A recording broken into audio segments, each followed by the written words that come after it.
Hello, everyone, and welcome to the Buck Stops here. I am Catherine Murray. We want to really focus today on investing in some of the most innovative and disruptive companies, but I also think we're going to hit on commodities as well, just given the price of some of them.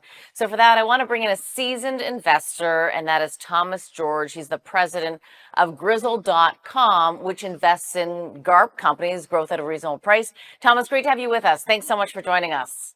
Hey, thanks so much, Catherine. Always a pleasure.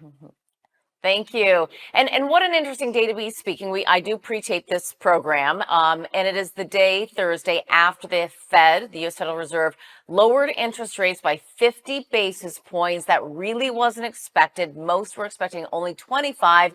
And as a result, we have a market that is on fire to the upside. What's your first take on the moves we're seeing and if they're sustainable, and why did they even go 50? Yeah, so 50 was obviously something, outside of the bounds of what market expectations were. I think 25 would have been reasonable and, see where things go. But I think 50 is clearly a green light for risk assets. There's no question about that.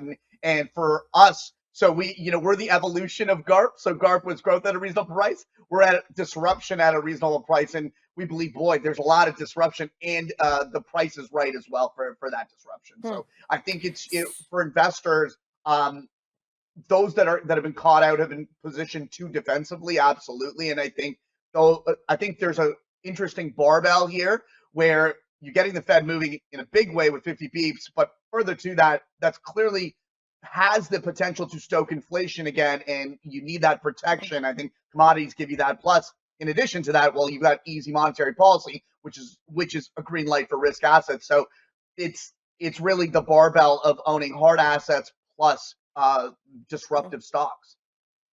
Interesting. And just so everybody's on the same page, the expectations now and what we heard from the Fed yesterday is that there will likely be another 50 basis points cut this year, and then the potential for 100 next year and 100 the following year. So to your point, it looks as though the easing cycle is back in play. Now, I will say to everybody as well, and to your point about the fact that, when you start to lower rates, you do have the potential to stoke inflation.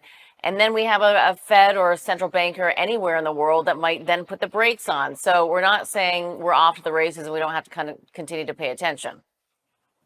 No, it's like I think from an investor perspective, this is where you are definitely dialed in, and how things are moving in your portfolio. And I think it is double black diamond skiing, really, from an investing perspective, right? So you'll get a lot of investors that are stuck in market's too expensive. I'm going to be here in boring stocks that have and I say boring lovingly. They're but really in this market, boring is like really the scarlet letter in the sense that if you are a boring company with no innovation at the core of your company, you're going to have your lunch eaten by all of the disruption that's coming, and it's going to be steamrolled by AI.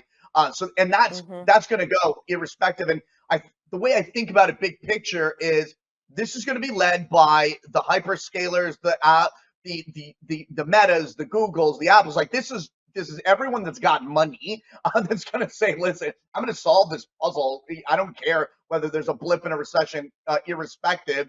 I know there's a massive productivity boost on the other side of this, and we're living this right now. There's nothing I've seen in my life that comes close to the productivity boost this is delivering. I think a lot of people talk about, well, disruption. What did crypto? I don't know what crypto gave us other than a hard asset to rival gold in Bitcoin, but everything else in that stack was a total zero, and nothing gave us nothing other than just a side project. Here, you're absolutely seeing productivity happening, and it's moving at such a rapid pace, and it's going to be delivered by these large tech companies. Well, I certainly hear you on a relative basis in terms of what did Bitcoin give us versus what we're seeing already in terms of the productivity that AI is giving us, but it's still early, Thomas. Obviously, I'm showing my hand here a little bit. I do have crypto exposure. No, and so I'm not saying. So I'm a believer in Bitcoin, and we actually have Bitcoin leveraged stock.